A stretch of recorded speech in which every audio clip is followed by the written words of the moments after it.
उधर मौनी अमावस्या के दिन से माघ मेले में स्वामी अविमुक्तेश्वरानंद विवाद गहराता जा रहा है। देखिए, प्रशासन की सख्ती स्वामी अविमुक्तेश्वरानंद पर बढ़ती जा रही है। बैन लगाने का अल्टीमेटम जारी कर दिया गया है।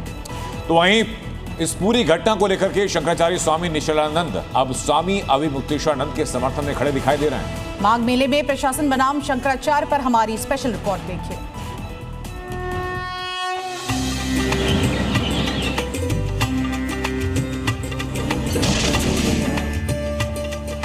प्रयाग का माघ मेला हो या कुंभ, हर बार कोई न कोई घटना होती ही रहती है।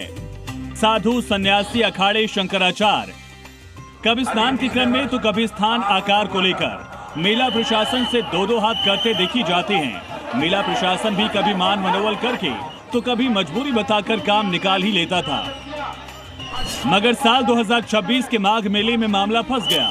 जब भी जरूरत रही है स्वामी अविमुक्तेश्वरानंद जी महाराज, और जब तक शंकराचार्य ये नहीं कहेंगे तब तक मैं स्वयं नहीं कहूँगा, तो ये स्पष्ट है। लेकिन इन्होंने स्पष्ट किया कि जो मर्यादा तार तार हुई, जो चुटिया खींची गई, जो अनुशासन भंग हुआ, अगर वो जा रहे थे 5 मिनट लगता करा देते।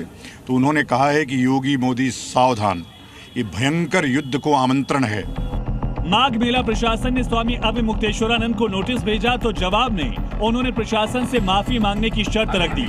कांग्रेस और समाजवादी पार्टी के दिग्गज नेता अनशनरत स्वामी अविमुक्तेश्वरानंद को समर्थन देने दौड़ पड़े। मामला धार्मिक से राजनीतिक मोड़ लेने लगा। अखिलेश यादव ने इसे घोर अपमान बताया। कांग्रेस ने इसे प्रतिशोध की राजनीति करार दिया। आपने एक बात और कही कि ये देश का राष्ट्रपति भी नहीं तय कर सकता कि कौन शंकराचार्य होगा। शायद लगता है कि यही बातें कई बार लोगों को खल जाती हैं कि आप बिल्कुल बेबाकी से कहते हैं। अरे भाई, किसी को खल जाए चाहे जो हो जाए, जो सच है वो तो सच है ना। खल जाए तो खल जाए, राष्ट्रपति को अधिकार है। आप बताइए, राष्ट्रपति जी से पूछ लीजिए कि उनको अधिकार है कि वो शंकराचार्य अपॉइंट करें किसी को। नहीं कर सकती हैं।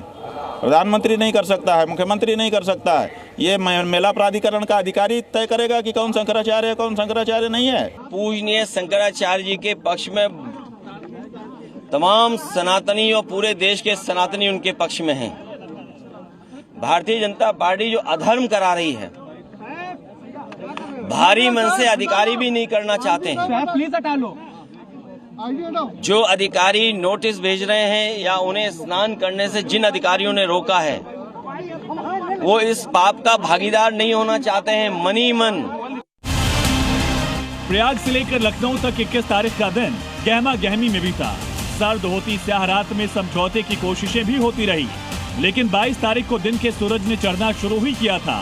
संगम तट का पारा एकदम आसमान छूने लगा। वजह मेला प्रशासन का नया फरमान था। नए नोटिस में माघ मेला प्रशासन ने स्वामी अविमुक्तेश्वरानंद से पूछा, क्यों न आपकी संस्था को दी जा रही भूमि एवं सुविधाओं को निरस्त कर दिया जाए, क्यों न माघ मेले में प्रवेश पर आजीवन बैन लगा दिया जाए। मुक्तेश्वरानंद जी का पिछले 2-2.5 साल से हम देख रहे हैं। मैं कभी मिला नहीं हूँ, लेकिन देख रहे हैं जिस तरह से उनके भाव हैं वो सबको विदित है। और मैं मानता हूँ कि देश के कानून का पालन सबको करना चाहिए, और सबसे पहले तो संतों को करना चाहिए। संतों का अनुसरण पूरा संसार करता है, और मैं तो यही कहना चाहूँगा कि देश के कानून की व्यवस्थाओं का पालन हम सब लोग मिलकर करें और उनमें सहयोग करें। स्वामी अविमुक्तेश्वरानंद और माघ मेला प्रशासन के बीच हुए विवाद में साधु, सन्यासी और संत परस्पर विरोधी बयान जारी कर रहे हैं। कोई स्वामी अविमुक्तेश्वरानंद के खिलाफ बोल रहा है तो कोई उनके पक्ष में। जैसे जैसे माघ मेला आगे बढ़ रहा है, वैसे वैसे विवाद भी गहराता जा रहा है। माघ मेला के 2 प्रमुख पर्व स्नान, पौष पूर्णिमा और मौनी अमावस्या हो चुके हैं। मैं आप सबसे कहूंगा कि जो भी विकृति सनातन धर्म को कमजोर करेगी और हमारी इस 1000 वर्ष की शानदार यात्रा में बाधक बनेगा, हर भारतवासी का दायित्व बनता है, हर सनातन धर्मावलंबी का दायित्व बनता है। हम उसके खिलाफ मोर्चाबंदी लेकर के उसको बाहर का रास्ता दिखाएं और अपनी शानदार यात्रा को आगे बढ़ाएं।